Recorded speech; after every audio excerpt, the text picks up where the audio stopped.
સુરત મહાનગરપાલિકા આરોગ્ય વિભાગના દરોડા સુરત શહેરના અલગ અલગ મસાલા વેપારીઓને ત્યાં દરોડાની કાર્યવાહી આગામી તહેવારોને ધ્યાનમાં રાખી તપાસ કરાઈ.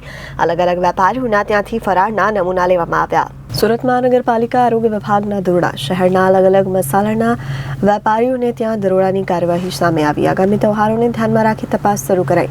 અલગ અલગ વેપારીઓને ત્યાં ફરાળના નમૂના લેવામાં આવ્યા. શહેરના અલગ અલગ વિસ્તારોમાં આવેલ વેપારીઓને ત્યાં તપાસ. હલકી ગુણવત્તા અને ભેળસેળયુક્ત ફરાળના વેચાણ સામે પાલિકાની તપાસ. Samit Desai, food safety officer, Surat મહાનગરપાલિકા. કઈ રીતના મસાલાના સેમ્પલ લેવાય છે? આજે શ્રાવણ માસ દરમિયાન જનરલી શહેરના લોકો ફરાળી ચીજ વસ્તુઓ આરોગતા હોય છે, તેથી આજે સુરત મહાનગરપાલિકાના ફૂડ વિભાગે લગભગ અલગ અલગ ઝોનમાં 5 થી 6 ટીમ બનાવી ફરાળી ચીજ વસ્તુઓના સેમ્પલ લેવાની કાર્યવાહી હાથ ધરવામાં આવેલ છે.